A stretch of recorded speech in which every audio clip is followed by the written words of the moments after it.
Warning: some of the images shown during this presentation are graphic and may be disturbing to some people.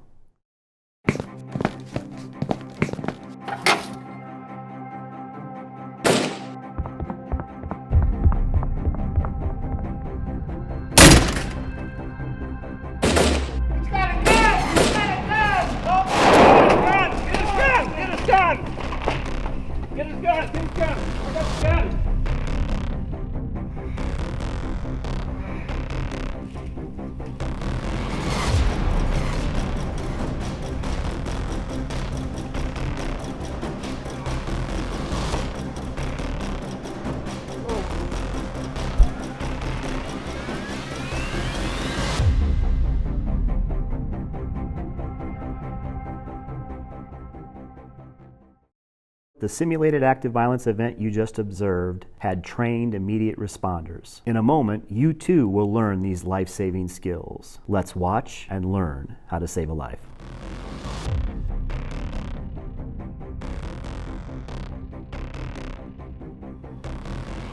All right, so now we're going to get into explaining the acronym I lived and what it means. And before I get started, I want you to understand this is a toolbox of response options that you can use to respond to this problem you've been presented with. But the key to remember with this toolbox is it's a box filled with tools. There's not an order in which you have to go in and grab that particular tool to deal with the problem. You can use any tool at any time. The point is to use the right tool that fits the situation. This will make sense here in a minute. So you need to use this active response toolbox. And the first thing we want to start with in this acronym is the I in I lived, because we want you to remember the toolbox and remember your options, but we also need to set why it's important. The I in I lived reminds you that it's important that you take care of yourself, that you survive. I lived. So when you're faced with this problem, you need to step up and take care of yourself so that you can take care of others. We found that sometimes we have a hard time as individuals thinking about, well, shoot, could I really commit violence against this perpetrator to save myself? And some people struggle with that, and that's very understandable. It's normal. Think of it this way, though. You need to survive so that you can take care of others, that you can be there for them. So think this through here. I'll give you an example. When you're in an airplane and the stewardess comes up and says, hey, if we have an accident or a problem, oxygen is going to drop overhead, and I want you to put the mask on yourself first and then put the mask on your child. And it's a little funny when you think about it, because you think, well, my child's the priority. I'm going to take care of my kid first.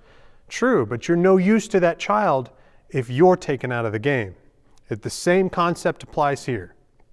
We're Americans.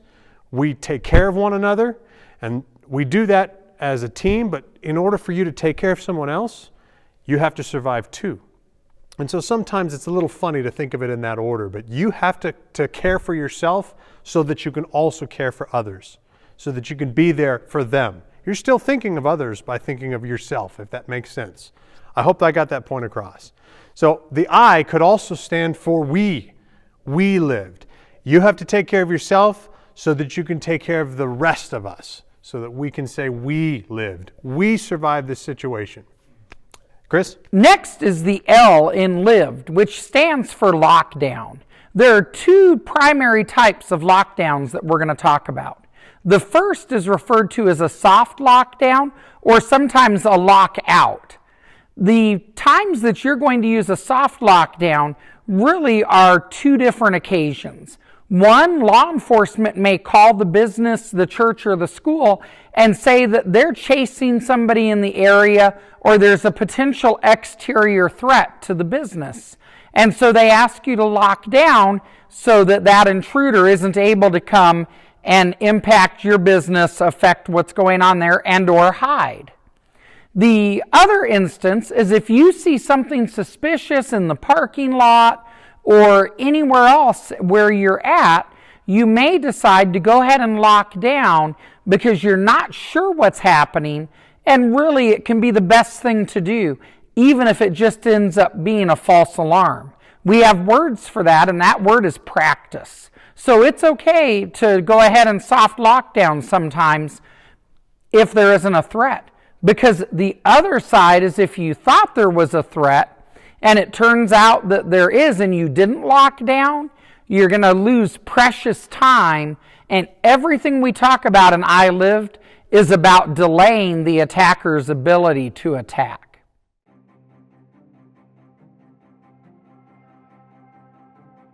God so loved the world that he gave his only begotten Son. Hello? Some suspicious activity was reported in your area. Would you advise that we go into soft lockdown? A soft lockdown is advised. Okay. We're going to go to soft lockdown. Dave, get the door. I'll get the blinds.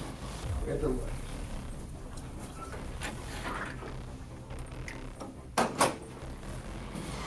Yeah, let's continue.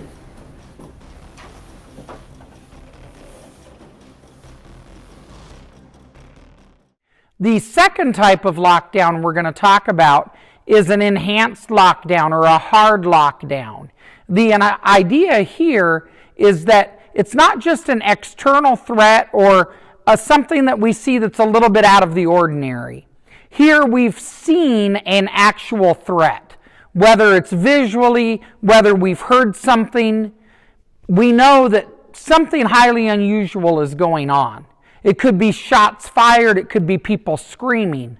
In those cases, what we're going to do is if we're in a small enough room, so a classroom, conference room, office, we're going to close the door and lock it if it has a lock. We're going to barricade and we're going to prepare to stay in that room, hopefully where the attacker will not be able to get to us. However, once we've barricaded and we've taken those steps, we don't just sit back and wait to see what's going to happen. We immediately start to think about how we could defend that room, and we're going to talk more about that when we get later into the acronym.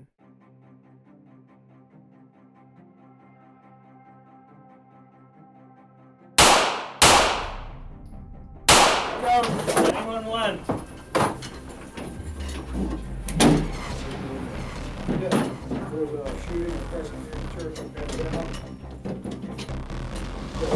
Wait, yeah, not locked down. No, that's correct. Fire the...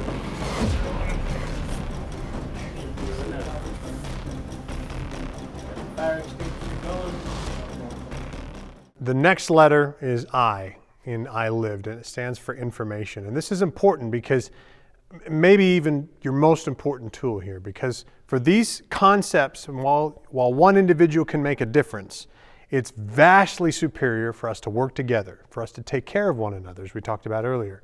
So the key to making this work, though, is being able to share information effectively, communication.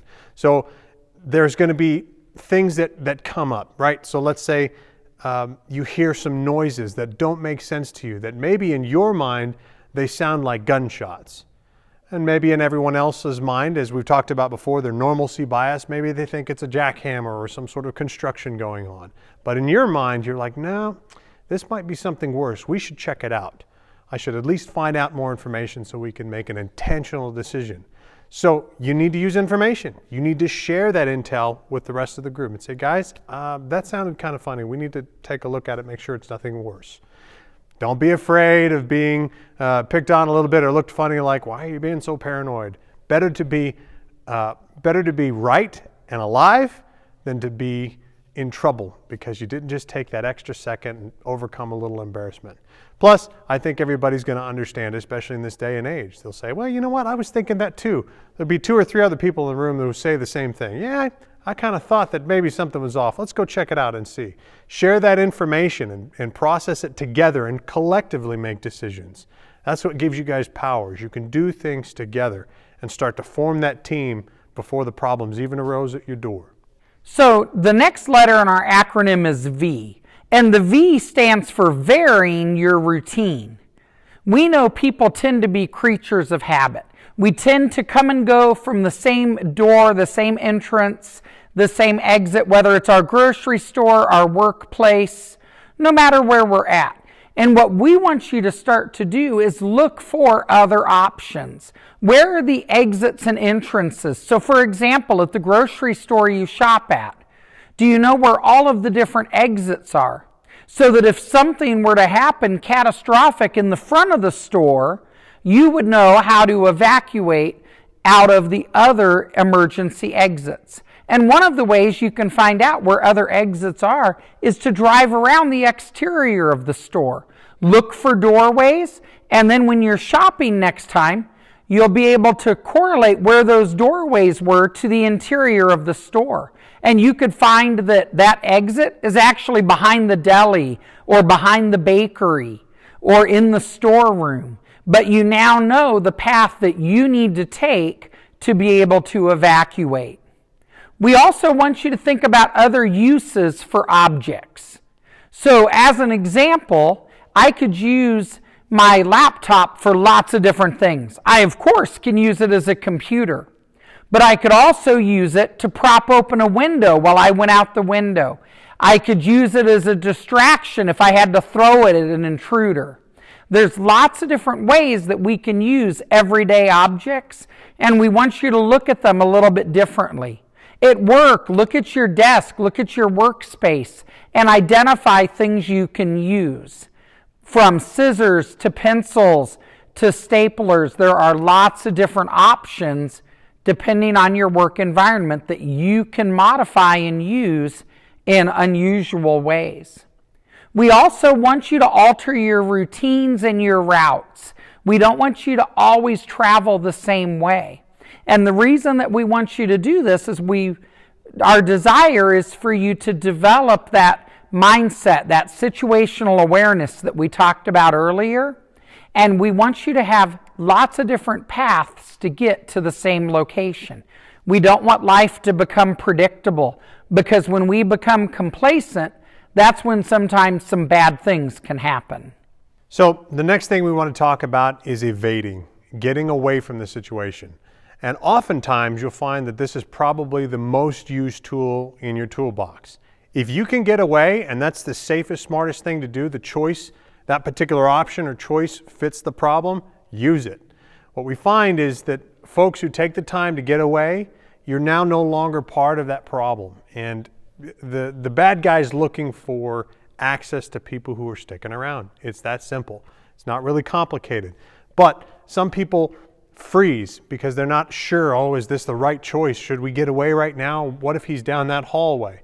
Well, this is why you share information, as we talked about earlier, to make an informed decision. I wouldn't just run out in the middle of the hallway, but you might take a peek. You can hear noises or stimulus or shots down in a completely different section of the building.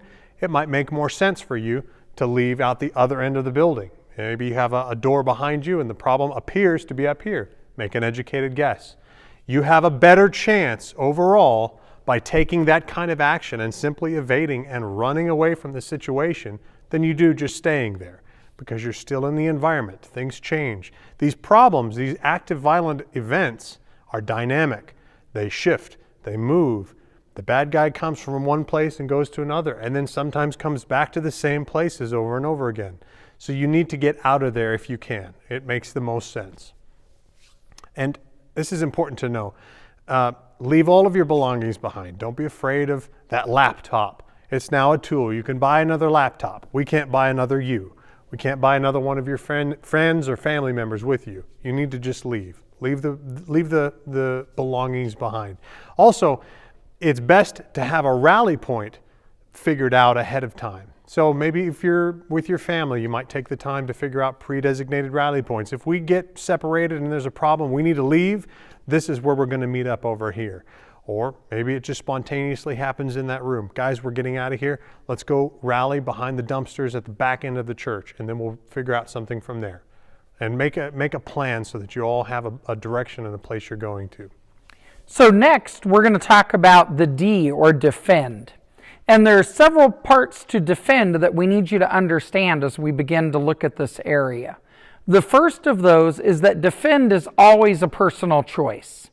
Not everybody may choose to defend, although you never know how you are going to respond unless you've had an opportunity to practice and train. So we really encourage you, when you see an I-Lived class in your area, to come and take that in-person I-Lived class, because that's where you can learn how you're going to react. You can learn through the stress inoculation how to change some of your behaviors and to become more effective in a crisis situation. So as we look at defend, first of all, it has to be age appropriate. So when we're talking about defending, adults, high school students, lots of those age groups are able to defend. But we know small children are not going to be able to defend. They're going to rely on other options that we've talked about today. As we look at defend, you have to be totally committed. You cannot be wishy-washy on how you're going to take action. If I'm going to strike that person with a fire extinguisher, if I'm going to swarm them, I'm going to do it with a 100% total commitment. It's not a time to take it easy. In addition, one of the things that we know about our active attackers is they're incredible cowards. As we look at their acts and we look at their makeup, many of them are cowards. And as a result, we have the element of surprise on our side. When they're entering a room or entering a building, they're not expecting to face resistance. They're not expecting people to defend against them. And so that element of surprise that we have is huge for us as well. So what does defending look like? We're going to have a few segments in just a moment that you'll be able to explore. We're going to look at how do I swarm an attacker safely? How can I use a fire extinguisher as a tool to help me repel an attacker? How can I throw objects to confuse the attacker, to distract them, and then follow up with some of these other techniques? What are the different options I have for defending myself and those that are around me? Okay, so now we're going to take a minute and talk about the OODA loop. Maybe you've heard about this before, but you probably haven't. OODA is an acronym, O-O-D-A, and it stands for Observe, Orient, Decide, and Act. And it's the process that you and I, that everybody goes through to make decisions and to do things. So if I want to pick up this little clicker here on my little table, I will observe where it's at and decide in my head, oh, hey, I want to pick up that clicker. I will orient my body to do it, and then I'm going to actually act and go get it, right? I'm going to observe, orient, decide, and act. It's a process that our brains go through to do anything. This is important for you to know because you need to be able to disrupt the OODA loop of the bad guy. He's come in, as we've talked about, he's come into this room, to this building, this house of worship. Maybe it's a school, maybe it's a business. He's come to you, into your place, to do harm, to do evil. And as we mentioned before, he's rehearsed how he thinks it's going to go. He's rehearsed his OODA loop in his head, this plan, this picture, this movie, if you will, of how it's going to go down. When you change the script on him by chucking things at his face, or by swarming him when he comes through the door, or by having the doors locked because you've barricaded so well, or maybe better yet, you had the chance through early detection to evade and get out of there, you just ruined his movie. And that's what we want to do. We want to disrupt his OODA loop. But it's also important that you understand how it works because this is how you function. And so there will be things that will distract you and you need to be able to recover. Understanding this information will let you do that. And that's the I LIVED acronym. It's got important information. It's your toolbox to respond to these problems as we discussed. They do not have to be used in any linear order. You can use whatever solution fits the problem. Last bit of information we're going to leave with you before we get into the demonstrations. Keep trying. Keep fighting. Switch the problem is going to be dynamic. It's going to change on you. You're going to get some information, make a decision, and go this way. Maybe you're going to start to evade. And then you'll realize, oh no, we have new information. The problem's right there in front of us. Well, now you got to make a new decision with new information. Okay, now we're going to barricade. Whatever the problem is or whatever happens and however the situation changes on you, continue to change with it and continue to fight back. Whether it means physically fighting or finding ways to resist through barricading your building, or if the opportunity presents itself to simply get out of there. But continue to to follow the problem and continue to fight and continue to reassess your options with the information that's coming in.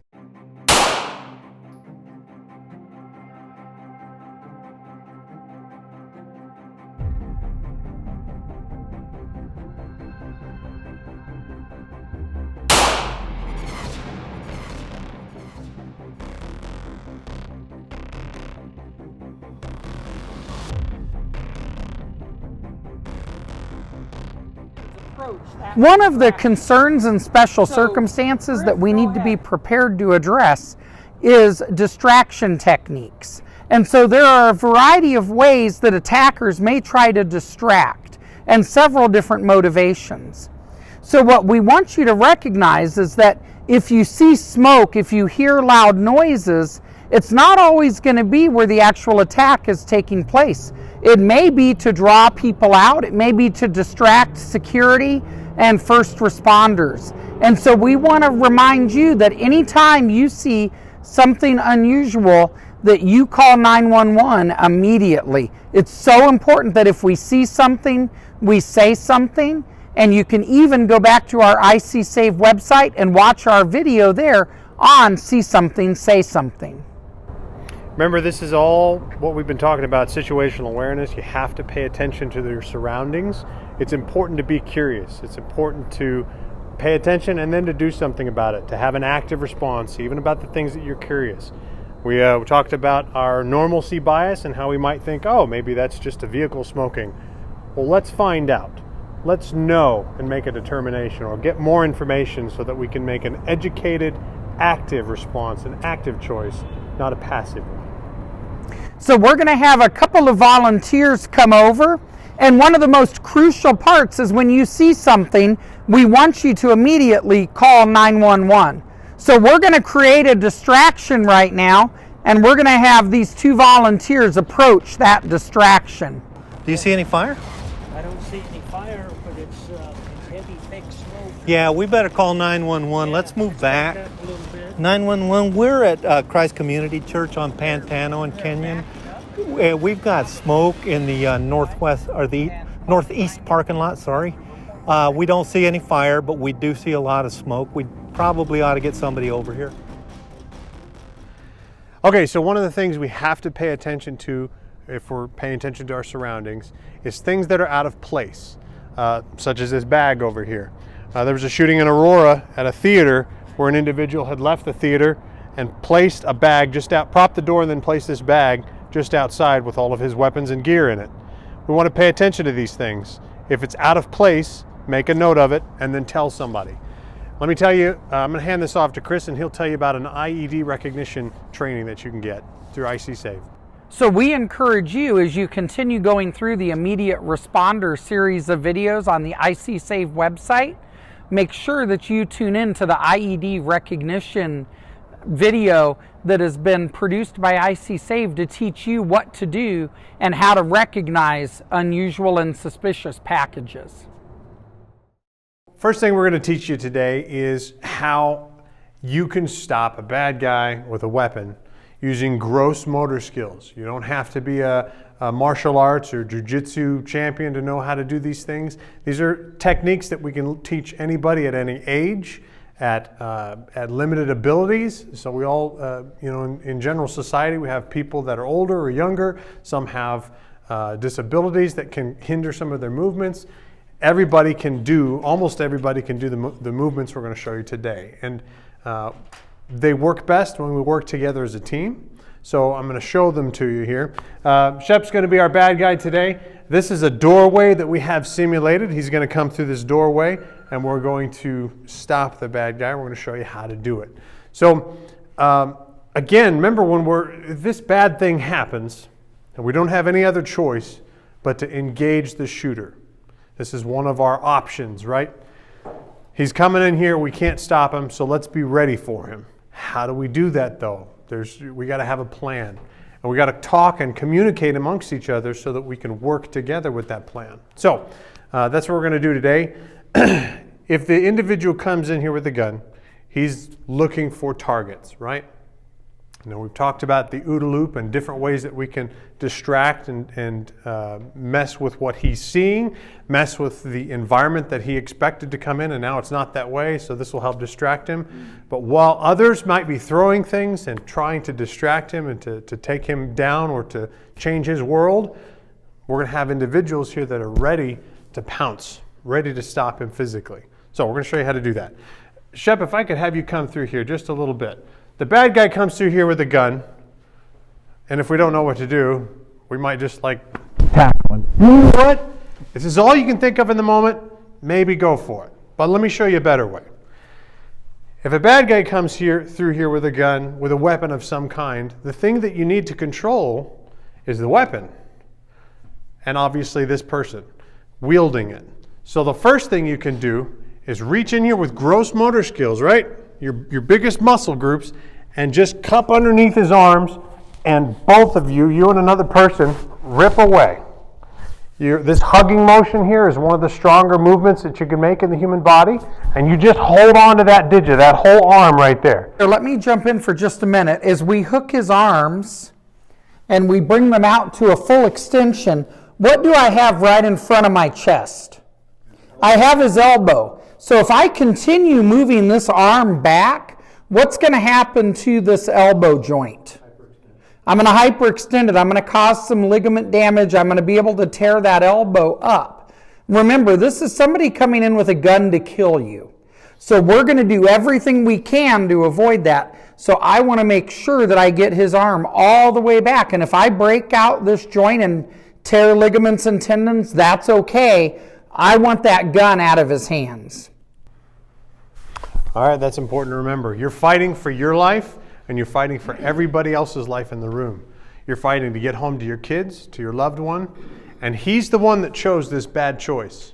He's the one that chose to ruin the day. So if he gets hurt, that's on him. This is nothing that, you're not at fault for this. Does it make sense? Yeah. Be comfortable fighting with everything that's in you. So he's going to come through. We're going to take gross motor skills and scoop underneath there, work together, rip that sucker apart. And if something gets broken in the process, that's just what happens. All right?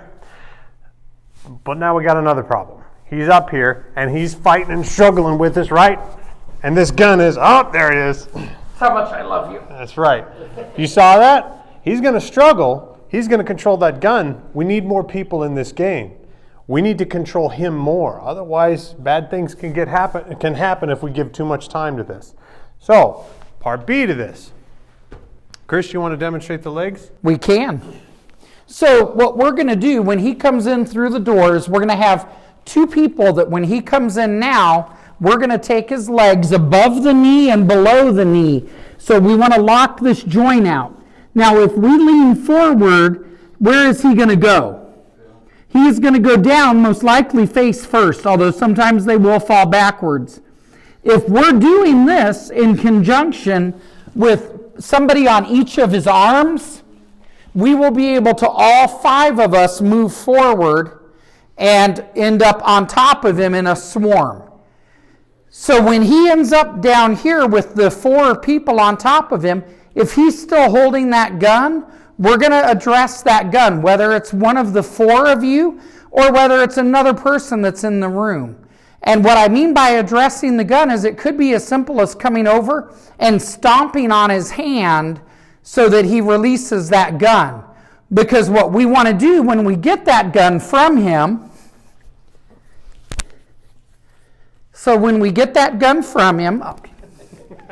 I know they never actually do that to us. He wants to play. So when I get the gun, I want to knee it. I'm like common peroneal. Where am I going? So when we get the gun from him, I'm going to take it. We're going to control him, and I'm going to throw the gun in the nearest garbage can. And that way we know that the gun is not going to be able to be used by the bad guy again. And again, the priority is controlling him and controlling the weapon. So if you don't have anybody else helping, better to just hold him there and make sure the weapon's not going anywhere. But then we get a fifth or sixth person to come in here and take care of that weapon. But the job is controlling this individual, because he's still going to be fighting you. And as soon as you guys get on him, anybody else is welcome to come to the party. Dogpile on this guy. We're going to control this guy till the cops get there. Or you stop moving. So let's get 4 volunteers. Can I get you 2 come up here? You can come up here, sir. You can come up here. And sir, at the end, I'm going to have you jump in the game and take the gun and get it over to the trash can, all right? So this, as I mentioned before, can be used by anybody at any physical level. And so we're going to have the ladies take the arms because I know they can still do it. We're going to have you gentlemen, we're going to have you take the legs. So just like we showed you, one above the knee, one below the knee. The ladies, you're going to grab and you're going to scoop with your arms underneath his arm, this here, and you're going to hold that as tight as you can to your body.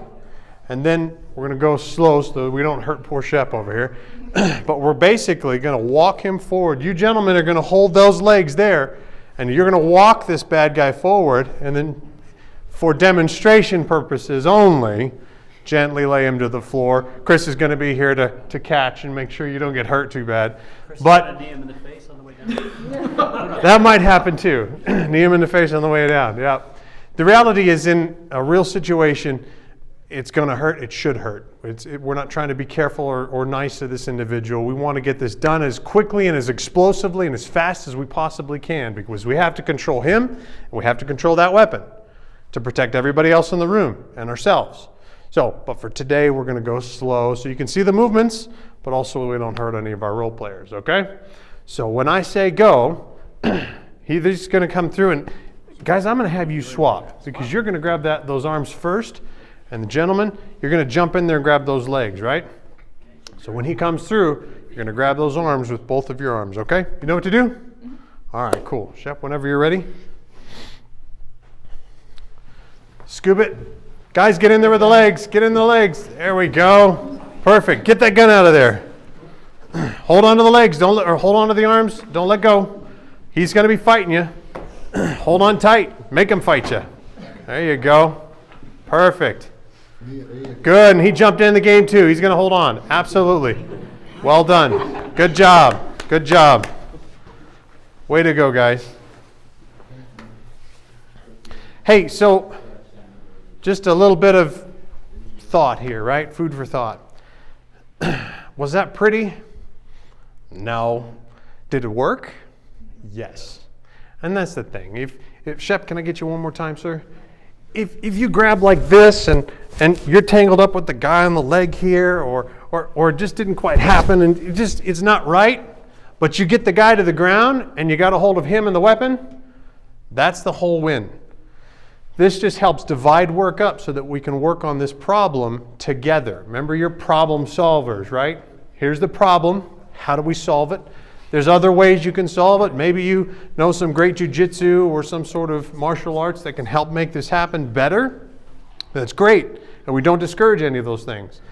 But in the absence of that kind of training, just gross motor skills, grab a hold of him, divide up the work, everybody get a limb, and just hold on to him.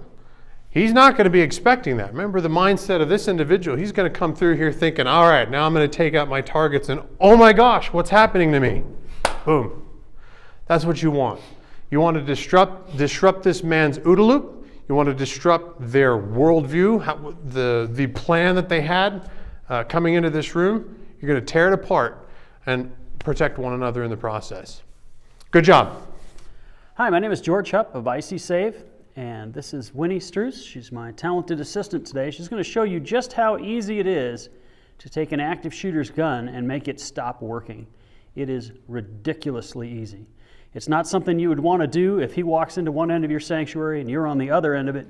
You would want to run away instead. But if you guys are getting ready to swarm this guy anyway, the thing to remember is this weapon system has a maximum range of 2 miles, maximum effective of several hundred yards. But if you get between that shooter and the end of this gun, like she's going to right here, there is no way I can hurt her with this gun other than beating her with it. And if she holds on tight, I can't even do that. Okay? These magazines that everybody thinks are so evil, they're a great handle to hold on to keep me from getting my gun back. They're like a nice T-handle. So the first thing we're going to do, would you mind holding that for a second, Winnie? I'm just going to throw in my earplug. You got earplugs in, right? You should never do any training with firearms without ear protection and eye protection, okay?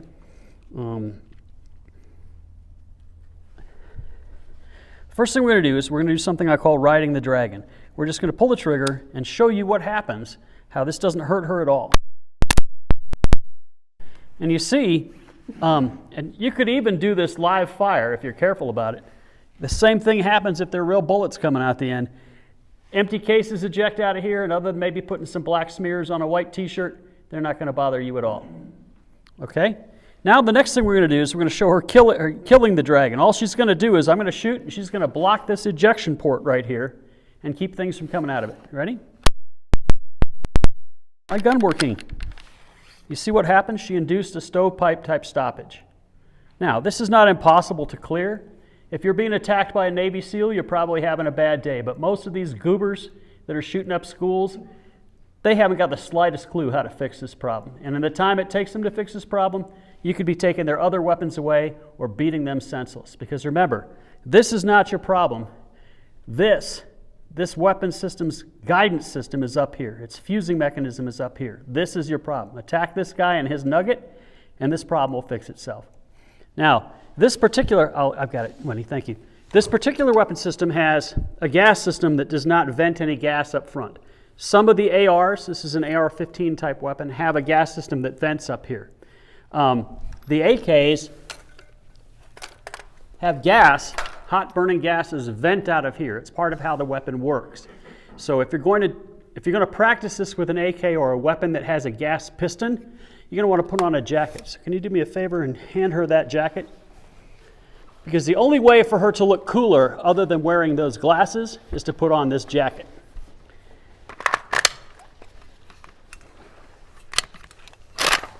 You see here, quickly, these are blanks as well. This weapon system is set up with what we call a Hollywood blank adapter. It just vents gas out the front, so it's going to be considerably louder, okay? But everybody has ear protection, right? She's got that jacket on, so it's not going to bother her. And she's holding it tight so that I can't hurt her with it, okay? The difference is this bolt is going to cycle back and forth. She could ride the right side and wipe this safety up, but that's a temporary fix, and he's probably trained to take it off, okay? But if she just holds her palm against this bolt, right, I would just reach up here like this, maybe like that. Okay. It's going to smack your palm a little bit. Okay? But you won't notice it this afternoon, you know what I mean? And if you're amped up on adrenaline, you probably won't even notice it at the time. But first, let's do a little bit of riding the dragon just so you can get used to it and understand that, let's see what works or what's going to happen. I fire in a hole. It throws the brass a little farther, makes a lot of noise. And understand that one of the things that's most, that keeps people there are two things that keep people from trying to take somebody's gun away. And one is that they are fantastically loud. If you're not wearing hearing protection, they're really, really scary loud, and you need to be able to overcome that. And the second thing is that they've been programmed by movies and television and lazy scriptwriters that whoever's got the gun is in charge, and that's absolutely not true. Because again, these active shooters are not Navy SEALs. Okay, this time she's going to brace her hand up against this thing, and I would maybe pull it around like that. There are different ways to do it. Doesn't matter how you do it. Okay, this time it's going to smack you a little. Ready?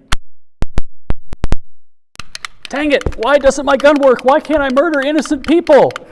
Okay, because all she's done is she's kept this round from, there's an empty case in this chamber right now. You'll notice that these cartridges here are all crimped. Those are star crimped blank cartridges. This one, you ready to catch this as I pull it out? You see that one has been fired. That's an expended case. And that's what was stuck in the chamber because she kept this bolt from cycling back and kicking this round out of the chamber. It is that easy to kill the bad guy's weapon system. So what we are going to do now is demonstrate one of our defend techniques utilizing a fire extinguisher. So our volunteer is positioned on the hinge side of the door. When that door comes open and the attacker enters, she's going to be able to discharge the fire extinguisher at the attacker and then strike the attacker with the cylinder from the fire extinguisher. Bad guy can enter.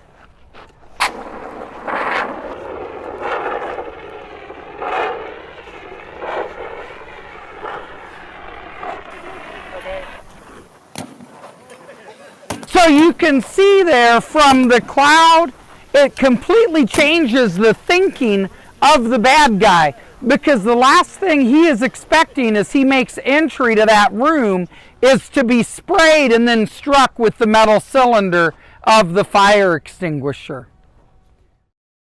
Okay, so now we're going to talk about how to lock this door when it maybe doesn't have a mechanical lock, or you're afraid that maybe the intruder has access to the lock side of the door, right? How do you keep this door from opening or give yourself a chance? So there's a couple ways you can do it. First, you got to make sure and pay attention to which direction the door opens. So, for example, this is an interior opening door, and the hinges are going to be on this side, and here's the door handle, right? So the door is going to swing open that way, right? If the intruder's there, and we want to keep him there, and we want to keep us on this side, but we don't want to be seen, and we also certainly don't want to be in the way of the door where rounds can penetrate if he's using a firearm. A couple of different ideas. One is get a sturdy belt, or maybe a couple of them, right? So here's kind of a really heavy-duty tactical nylon belt. Here's a nice actual leather, not a fake leather belt. Even these can fail, but they have a less tendency to fail. So, pay attention to the equipment you're using. In fact, you may even need a double up. Who knows whatever you need to do. And I'm going to show you how one person can do this, but obviously the more people you get on this, the better. You can wrap these suckers around the door handle, right? And you're going to pull and put pressure on here. We're not done. Watch this. You want to get away from the door, right? For a couple of reasons. One is you can get some leverage here holding that door closed. So if he were to try to pull that door, we've got a lot of pressure here keeping the door this direction, but also we really don't want to be seen, and we don't want to be in the way of rounds if, as they've done in the past, where perpetrators might shoot through the door. We certainly don't want to be in the way of those rounds.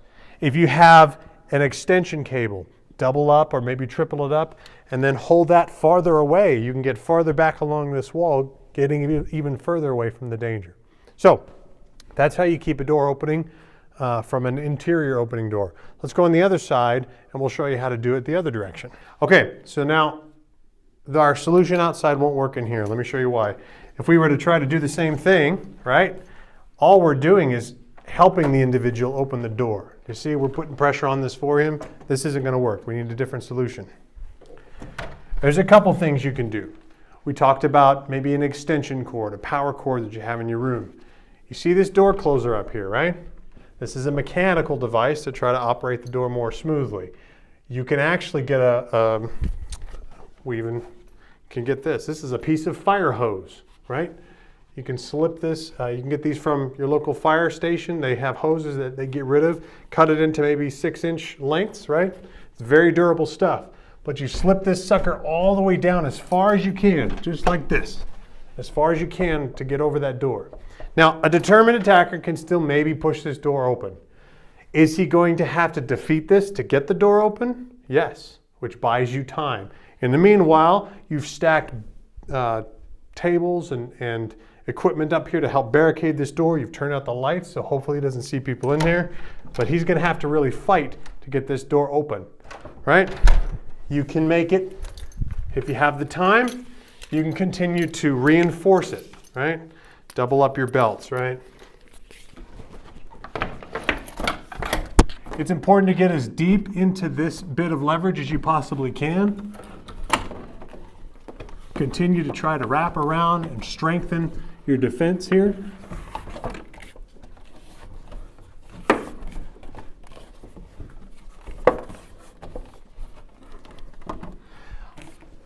This particular room doesn't work great for demonstration because you really wouldn't want to stay right here. But if you have the room to get out of the way, get out of the way. Find a way to secure this so that it can't come undone. Tie a solid knot if you have the time again. You're always constantly trying to fix your defenses to make sure that you are safe and always improve your situation, right? So now this is even stronger than just one piece of cord. He's going to have to fight pretty hard to get this door open. And again, as I said, chairs are coming in the front of this building. We're going to have equipment and tables and gear that we're going to put in and barricade this door to keep him from gaining access. We also want to cover this window so that he can't see us. That's really important. To date, so far, no active shooter, active attacker has breached or gone through a locked door or a barricaded door when he didn't know people were on the other side. So if you make noise and he knows you're here, you're giving him a reason to come in. But if you're quiet, this is covered, it's closed, it's barricaded, he can't get in through here, the statistics have shown that he will typically, or she will typically, bypass it and go on to the next door because they're looking for easy access to victims. So we want to deny him that opportunity in here. And remember, you can use extension cords. Be careful with purse straps. Some of these fake leather straps, they break more easily. So you don't want to use. You want to be careful about what you choose. So next, we're going to talk about when first responders arrive. When first responders arrive, the initial responding officers are going to be there to contact the threat. Their priority is going to be to stop the killing, then to stop the dying. So in order to stop the killing, they have to seek out that active attacker. They have to find the active attacker so they can stop the attack, stop the killing. So those initial officers that arrive, you may encounter. And what we want you to remember is some really important information here. When you have officers coming into a room or a hallway or an area where you are, we want you to put your hands up. We want your fingers apart. And this is so important. Officers are taught that hands kill. And we don't want to have any objects in our hands. In addition, we want to make sure that we're listening to the officer's command. Now, we may experience something called auditory exclusion that can occur when we're undergoing stress. And what that means is that my hearing may degrade to where I lose about up to 90% of my ability to hear.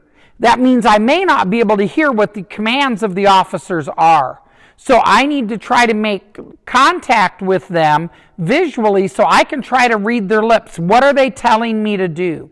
If they tell me to stay where I'm at, I'm going to stay where I'm at. If they tell me to come to them, I'm going to come to them. But I'm going to follow exactly what they want me to do, following all of their commands. In addition, because these initial officers are there to stop the killing, what we want you to know is they're not going to stop and render aid even if you are profusely bleeding. Their job is strictly to find that bad guy. They need to stop that killing. And so we have some really valuable tools for you. We encourage everybody to go back to the IC Save website and to watch the Stop the Bleed video. And when you can, take a Stop the Bleed class in person. That is absolutely vital information for you. It is the CPR of today. Medical information we need to get out to every single one of you. Now, after those contact officers have established an area where there still could be a threat, but they've tried to make sure there isn't, we call that a warm zone. And what's going to happen is once that warm zone is set up, then another pair of officers with a couple of specially trained paramedics are going to become a rescue task force. And they're going to come in and they're going to be the ones that will secure the area you're in and render medical aid to you. And so if you've already stopped the bleed, you probably saved that person's life because the rescue task force is going to take a little bit of time to be able to come in because they have to have those contact officers make certain the area is as safe as possible. And again, Rescue Task Force is something that you'll be able to learn more about right here on the IC Save website. Left. Dead space to the left. 6, dead space. Got it? Got it. Clear. No, come left. Got it. 6, step to the left. Clear. Screaming coming from the left door, quiet. I got long. Got it. 6, get on the door. Ready? Go. Show me your hands! Show me your hands! Where's the shooter? I got 6. We're out the exit door behind you. You got that? He's the exit door behind us. Team 2's out there. Team 2's out there. All right. Give him a hand work off to you, 6. Sir, green shirt, stand up. Turn around, face away from me. Step back, step back. 6, you got him? Got him. What was the shooter wearing? I think it was a red shirt. White shoes. He had a ski mask on. Ski He had a mask. big gun. A big gun. It was loud. It was pink. Suspect red shirt. Black mask. It was one of those long guns like you guys have. Okay. Black gun, and it had a big curvy 6, magazine. you ready for another one?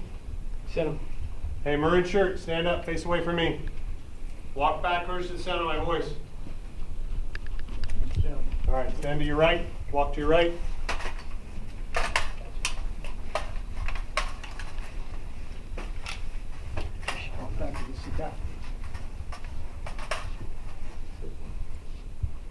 Hey, we got shots fired, shots fired. Gotta fight out, fight out.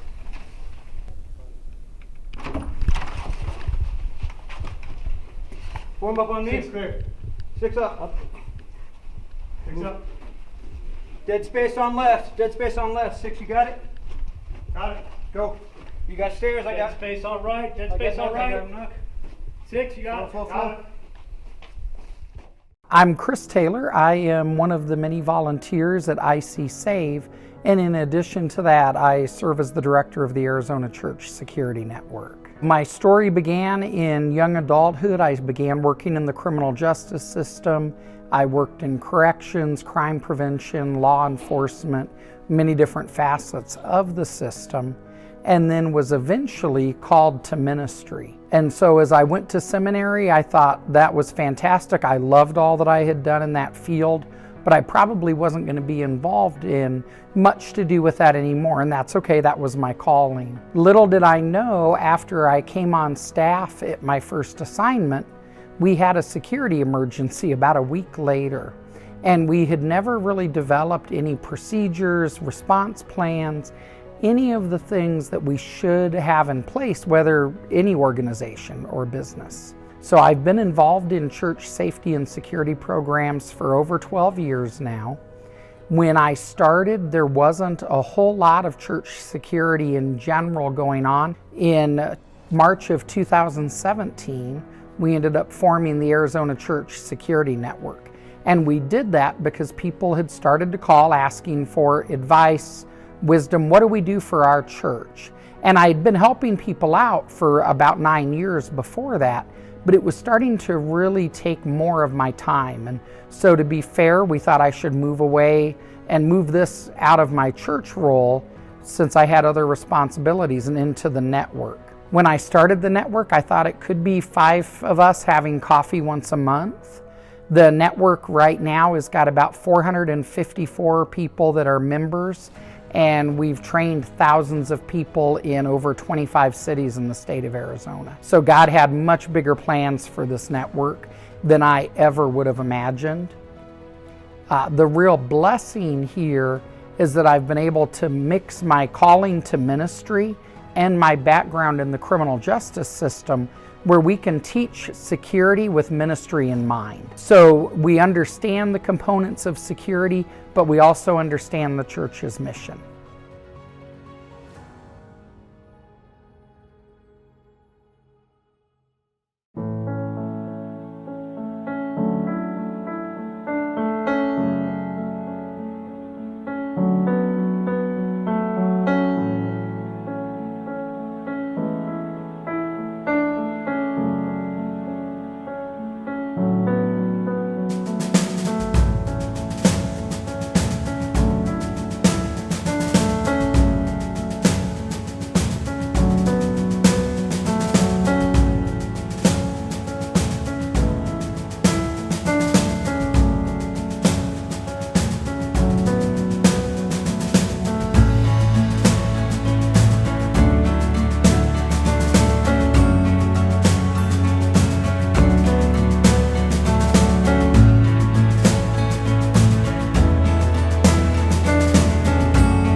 This morning at First Baptist Church of Angel Grove, an active shooter entered the building during worship services.